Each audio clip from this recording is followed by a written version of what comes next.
भक्तों, घर के मंदिर में जो एक लोटा जल रखा जाता है, उसका क्या करें? घर के मंदिर का लोटा कैसा हो, पीतल का हो, तांबे का हो, और घर के मंदिर में जो एक लोटा जल रखा होता है, उस जल का हम क्या करें? कुछ लोग करते हैं गलती और बाद में पछताते हैं। ऐसी गलती आप कभी मत करना, नहीं तो कंगाल हो जाओगे, बर्बाद हो जाओगे। घर के मंदिर में एक लोटा जल ऐसे कभी मत रखना। साथ ही जानिए दीपक, घर में कौन से पदार्थ का रखना चाहिए? तांबे का, लोहे का, पीतल का, कांसे या फिर स्टील का, कांच का या फिर माटी का? कुछ लोग घर में रखते हैं गलत दीपक और घर हो जाता है बर्बाद। इस पदार्थ का दीपक तो हम भी नहीं रखते। और जानिए, दीपक की लौ कच्चे कलावे से बनाए या रुई से या फिर सूती हाथ में बंधने वाले कलावे से कुछ लोग करते हैं, भयंकर गलती लग जाता है।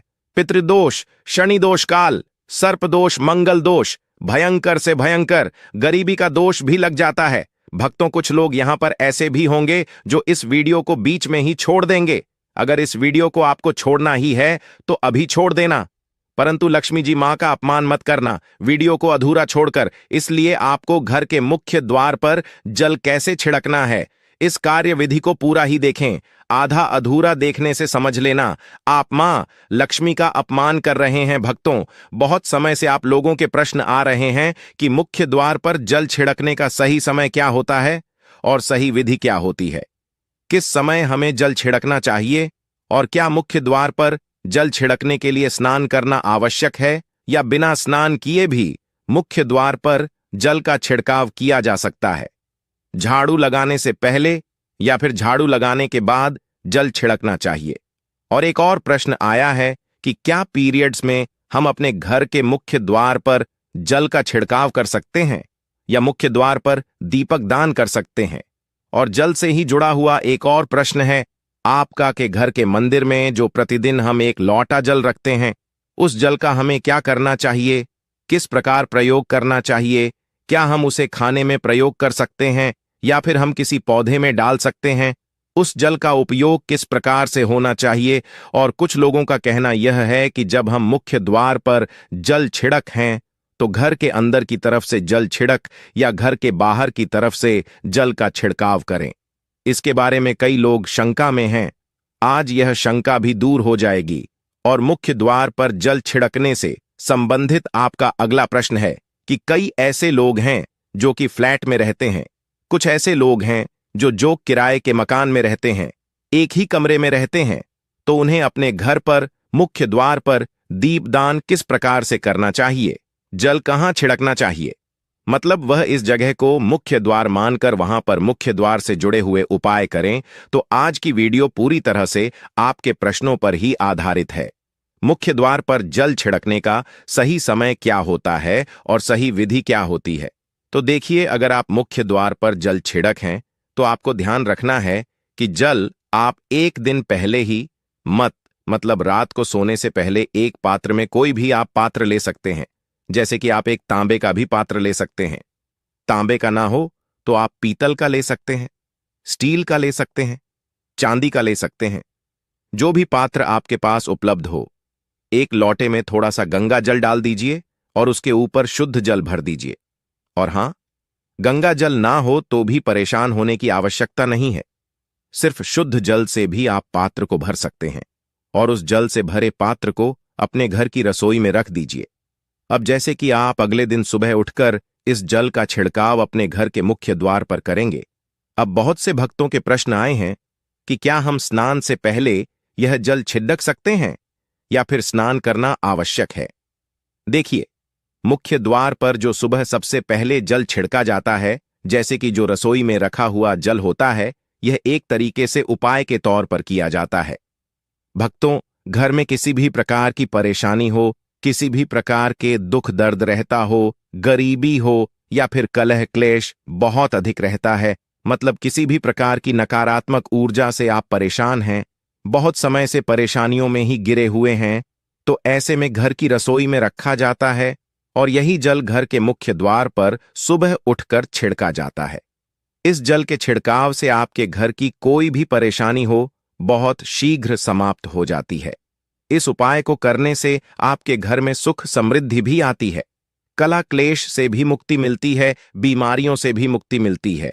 मतलब देखिए, किसी भी प्रकार की मानसिक परेशानी हो, शारीरिक परेशानी हो, आर्थिक तंगी हो, या आपके घर में कोई वास्तु दोष हो, किसी भी प्रकार का ग्रह दोष हो, जैसे कि कई बार ऐसा होता है कि कई लोगों के ऊपर कई प्रकार के बुरे ग्रह दोषों का प्रभाव होता है, जिसकी वजह से घर में परेशानियां हमेशा बनी रहती हैं।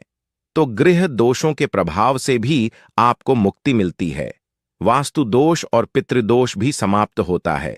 इसके साथ ही जैसे कि बहुत से लोगों के प्रश्न होते हैं कि उनके ऊपर किसी ने कुछ कर करा दिया है, उनके परिवार में किसी भी प्रकार की पहले कोई परेशानी नहीं थी, लेकिन अब भी कुछ समय से परेशानियां लगातार आती ही जा रही हैं और कोई रास्ता नहीं मिल रहा है।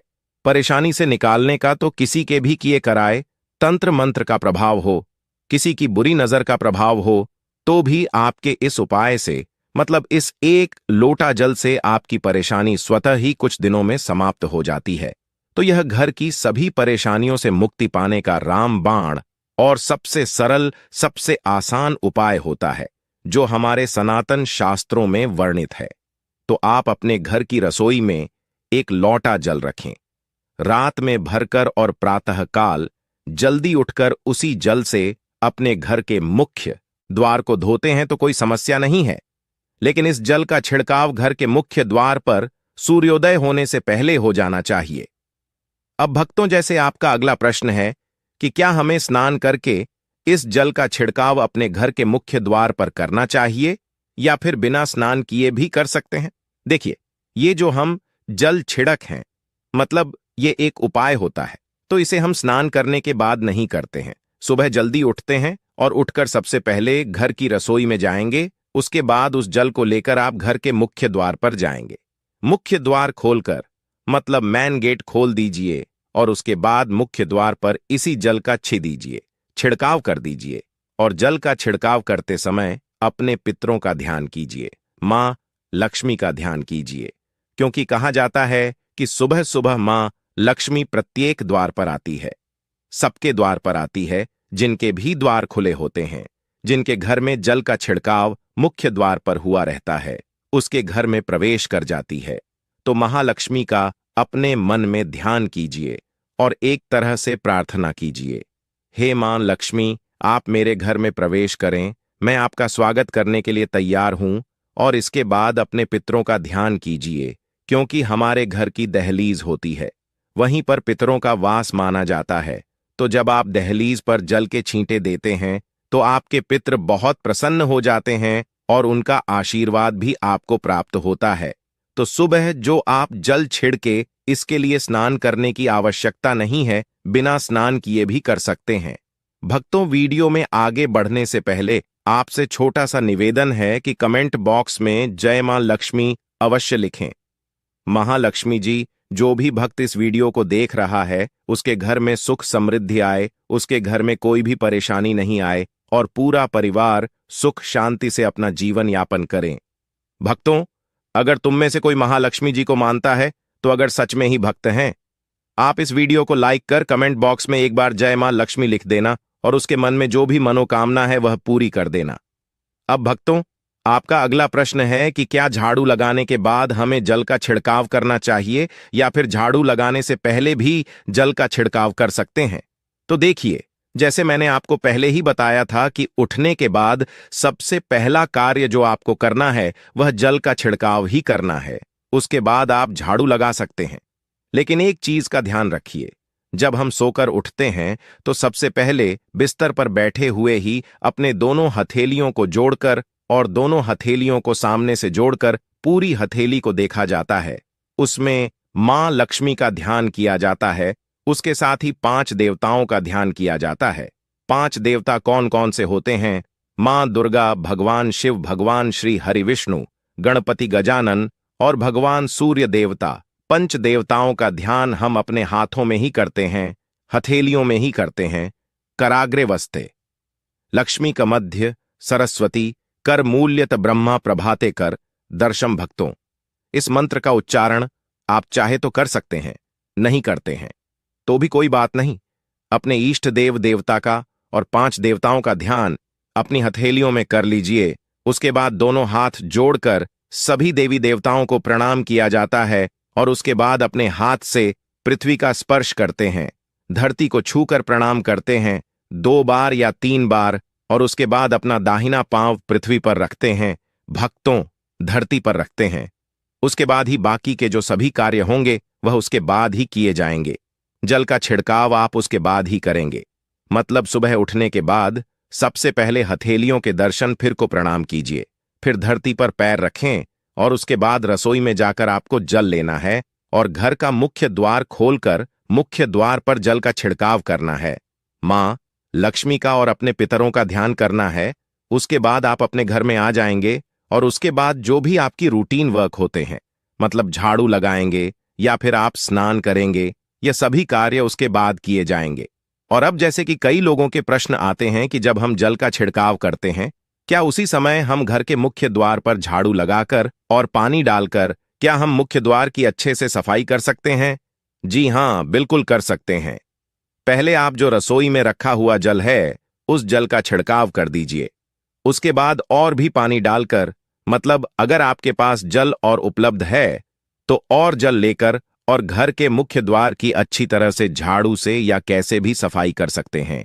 और कई लोगों के प्रश्न आए हैं कि हम किसी फ्लैट में रह रहते हैं या फिर किसी ऐसे कमरे में रहते हैं, किराए के कमरे में, कि हमारे पास एक ही कमरा है, तो हम जल का छिड़काव या फिर दीपक दान कहां पर करें, किससे हम अपना मुख्य द्वार माने। देखिए, जो आपका अपना कमरा है या फिर जो फ्लैट है आपका, जहां पर आपका नेम प्लेट लगा हुआ है, आप उसी स्थान पर दीपक दान करेंगे और उसी स्थान पर आपको जल का छिड़काव करना है। मतलब जहां पर अगर एक ही कमरे का मकान है तो आपके कमरे का दरवाजा है, वहीं पर आपको थोड़ा सा जल छिड़क है और वहीं पर आप दीपक दान भी करेंगे, जो कि मुख्य द्वार से जुड़े हुए उपाय होते हैं। वह आप अपने घर के, मतलब जो अपना कमरा है उसके बिल्कुल दरवाजे के पास ही करेंगे। और आपका अगला प्रश्न है कि क्या पीरियड में हम अपने घर के मुख्य द्वार पर जल का छिड़काव कर सकते हैं, दीपक दान कर सकते हैं? देखिए, जल का छिड़काव करने के लिए पीरियड हो या ना हो उससे कोई फर्क नहीं पड़ता, जल का छिड़काव कर सकते हैं। रही बात दीपक दान की, तो दीपक दान देखी कार्मिक पूजा में आ जाता है और कार्मिक पूजा हम बिना शुद्ध हुए नहीं कर सकते हैं। मतलब पीरियड समाप्त होने के बाद ही आप कर सकते हैं भक्तों।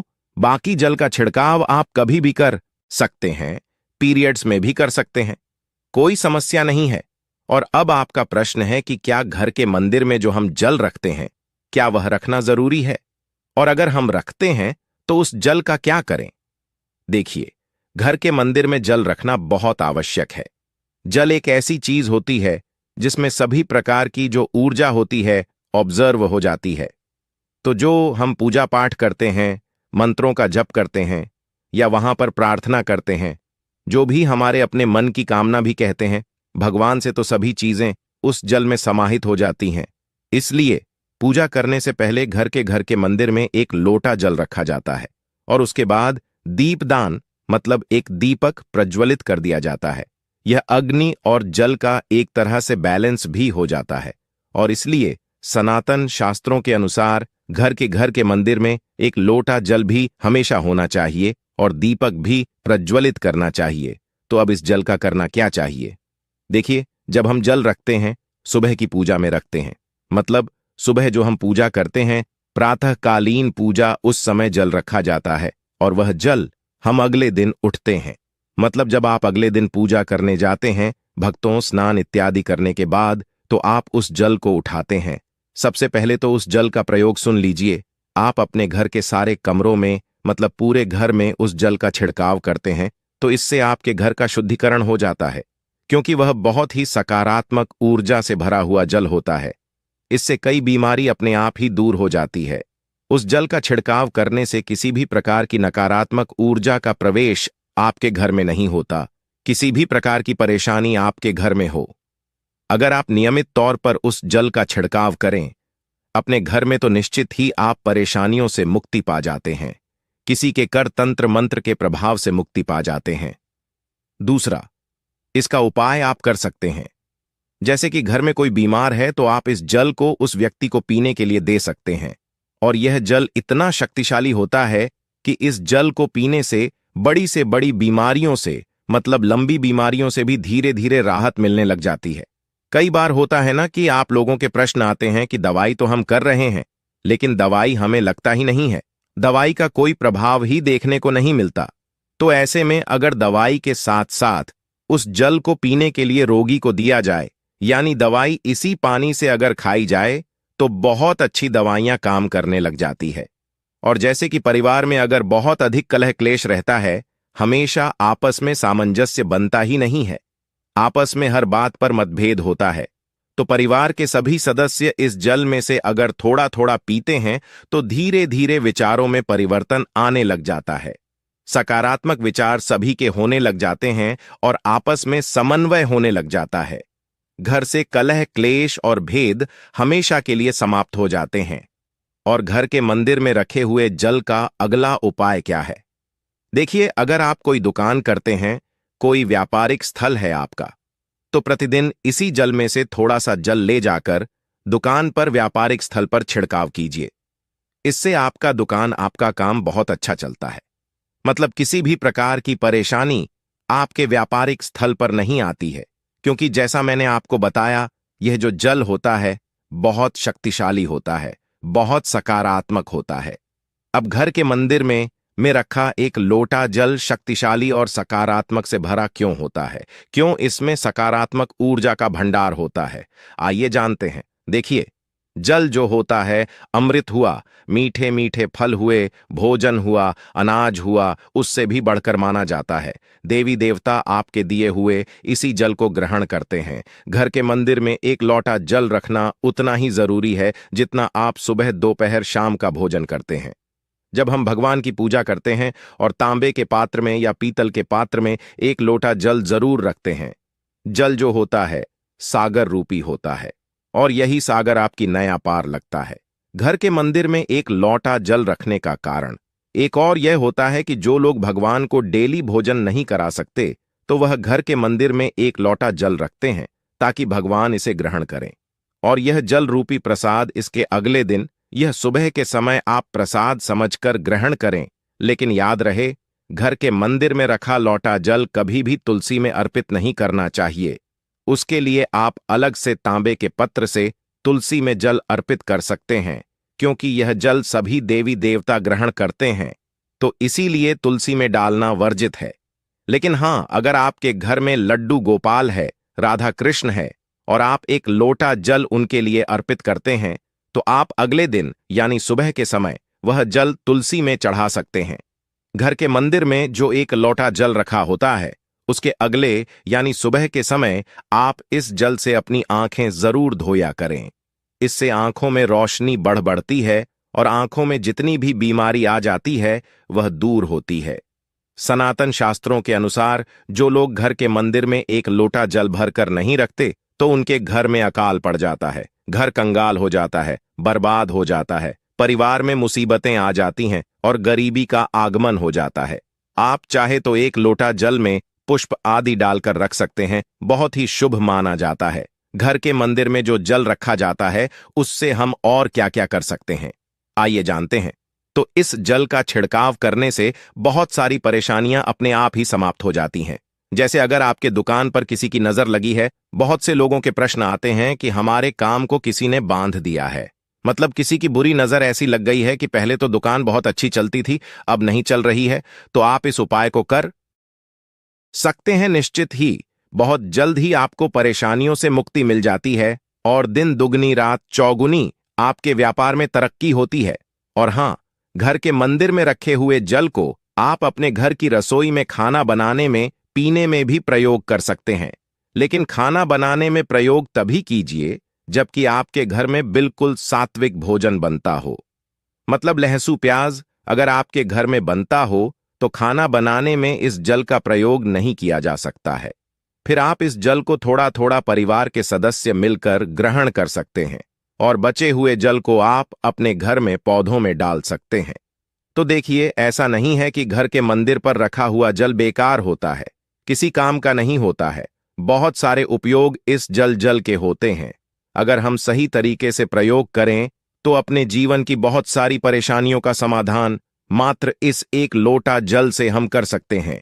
तो ध्यान रखिए कि मंत्रों से अभिमंत्रित जल बहुत महत्वपूर्ण होता है, बहुत शक्तिशाली होता है, और हमारे घर के मंदिर पर रखा हुआ जल देवताओं का आशीर्वाद होता है, क्योंकि पूरे समय वह देवताओं के पास होता है। देवी देवता वहां पर रहते हैं, तो उस जल में हर प्रकार की शक्ति समाहित होती है, जो कि सकारात्मक शक्तियां होती हैं। और इस जल का प्रयोग अगर हम सही तरीके से करते हैं, मतलब उसको पीने में करते हैं, खाना बनाने में करते हैं, घर में जल का छिड़काव करने में करते हैं, तो इससे हमारी समस्याओं का समाधान होता है। और अगर कोई भी कार्य नियमित तौर पर मतलब प्रतिदिन किया जाता है, तो उसका हमें लाभ प्राप्त होता है। कभी कभी करेंगे तो निश्चित ही आपको उतना लाभ दिखाई नहीं देगा, लेकिन अगर आप नियम बना लेंगे कि हर रोज उसी जल से घर में छिड़काव करना है, घर में प्रत्येक व्यक्ति को थोड़ा थोड़ा पीने के लिए देना है, बचे हुए जल को पौधों में डाल दीजिए, दुकान पर छिड़क दीजिए, अपने घर के व्यापारिक स्थल पर छिड़काव कीजिए, बच्चों की किताबों की जगह में अपने घर की तिजोरी में हर जगह इस जल का छिड़काव कीजिए और नियमित तौर पर कीजिए। चमत्कार आपको निश्चित ही देखने को मिलेगा। इसी प्रकार से जो रसोई में रखा हुआ जल होता है, उसका छिड़काव अपने घर के मुख्य द्वार पर कीजिए, तो इसका भी आपको लाभ बहुत बहुत ही शीघ्र दिखाई देगा। लेकिन इसे अपने रूटीन में शामिल करना होगा, प्रतिदिन नियम से यह कार्य करना होगा, तभी आपको लाभ देखने को मिलेंगे। और हां, कई लोगों के प्रश्न आते हैं कि घर के मंदिर पर जो रखा हुआ जल होता है, तो जब हम अगले दिन उठाते हैं तो उसमें कई बार कुछ चीजें पड़ जाती हैं, कोई कीड़े मकोड़े पड़े जाते हैं, क्योंकि खुला होता है। तो क्या हम उसे ढक सकते हैं? जी हां, बिल्कुल ढक सकते हैं। जब आप पूजा करते हैं सुबह के समय, तो जब तक पूजा कर रहे हैं, जब तक मंत्र उच्चारण कर रहे हैं, तब तक जल खुला रखिए। और उसके बाद जैसे कि आप पूजा पर से उठते हैं, तो उससे पहले जल को किसी भी प्लेट से या कटोरी से ढक दीजिए। फिर जब आप अगले दिन उस जल को उठाएंगे, तो बिल्कुल शुद्ध और साफ सुथरा जल आपको मिलेगा, और उस जल का प्रयोग आप अपने किसी भी कार्य में कर सकते हैं। और भक्तों, आप जब भी घर के मुख्य द्वार पर जल छिड़काव करें, तो गणेश जी भगवान का यह मंत्र जरूर बोले, ओम गम गणपतये नमः। और जो हमने आपको वीडियो में बताया है, उसे ध्यानपूर्वक अच्छी तरीके से समझकर अपने घर के मुख्य द्वार पर जल का छिड़काव करें। भक्तों, अब जानते हैं दीपक किस पदार्थ का होना चाहिए? लोहे का, तांबे का, पीतल का, कांसे का, या फिर स्टील का, या माटी का, या कांच का? आखिर घर में कौन सा दीपक शुभ माना जाता है? रखना, अगर गलती से भी घर में गलत पदार्थ का दीपक रख लिया है, तो पूरा घर अस्त व्यस्त हो जाएगा, कंगाल हो जाएगा, बर्बाद हो जाएगा। भक्तों, देखिए, स्टील के दीपक में पूजा करना घर में शनि को कुपित करता है।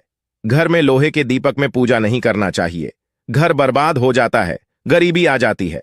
बाजार में लोगों को लुभाने के लिए कांच के दीपक भी आ गए हैं। बिल्कुल भी गलती से भी घर ना लाएं, नहीं तो राहु केतु आपके घर चले आएंगे और घर बर्बाद हो जाएगा। कांच का दीपक शनि और राहु को नाराज करता है, इससे निकली लौ घर में तबाही ला सकती है। कांच का गर्म होना घर में रोग दोष परेशानी उत्पन्न होती है। कच्चा कलवा तथा रुई का दीपक ही जलाना सबसे अच्छा माना जाता है। जो लोग सूती धागा जो हाथ पर बांधा जाता है, कलवा, उससे लौ की बाती बनाते हैं, तो उस घर में परेशानी और गरीबी आ जाती है। हुई और कच्चा कलवा ही शुभ माना जाता है।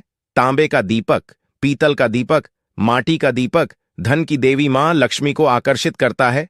घर में कोई और दीपक नहीं लाना चाहिए। पीतल और माटी का दीपक शुभ और मंगलकारी माना जाता है, जिससे शनि और राहु केतु भी प्रसन्न रहते हैं, मंगल भी भारी नहीं होता। भक्तों, अब जानते हैं घर के बाहर या घर के अंदर दीपक जलाने के फायदे जानकर आप चौंक जाएंगे। खासकर घर के बाहर दीपक जलाने से 5 वो फायदे जो आपको चौंकाने वाले हैं। भक्तों, ये बात तो आप जानते हैं कि भगवान की पूजा के दौरान दीपक जरूर जलाया जाता है। हिंदू धर्म में पूजा करते वक्त लोग देसी घी या सरसों के तेल का दीपक जरूर जलाते हैं तथा तिल के तेल का दीपक भी जलाते हैं। हालांकि पूजा के लिए भगवान के सामने दीपक जलाना सिर्फ पूजा का एक तरीका ही नहीं है, बल्कि घर में दिया जलाना या घर के बाहर दिया जलाना कई तरह के फायदे मिलते हैं। दीपक जलाने से न सिर्फ कई शक्तियां जागृत होती हैं, बल्कि यह 5 बड़े फायदे भी मिलते हैं। तो चलिए जानते हैं। भक्तों, नंबर 1, पृथ्वी से अंधकार होता है। दूर घर में दीपक जलाने से घर का अंधकार तो दूर होता ही है, साथ ही नकारात्मक ऊर्जा को भी कोसों दूर रखती है। जहां पर दीपक जलता है तो वहां पर सकारात्मक ऊर्जा का वास होता है। जाहिर सी बात है, जब घर में सकारात्मक होगी तब भगवान का वास होगा। इसीलिए घर में शाम होने से पहले, रात होने से पहले दीपक अवश्य जलाया जाता है, ताकि घर में कोई गलत नकारात्मक ऊर्जा प्रवेश न कर पाए। भक्तों, तेल से जले दीपक का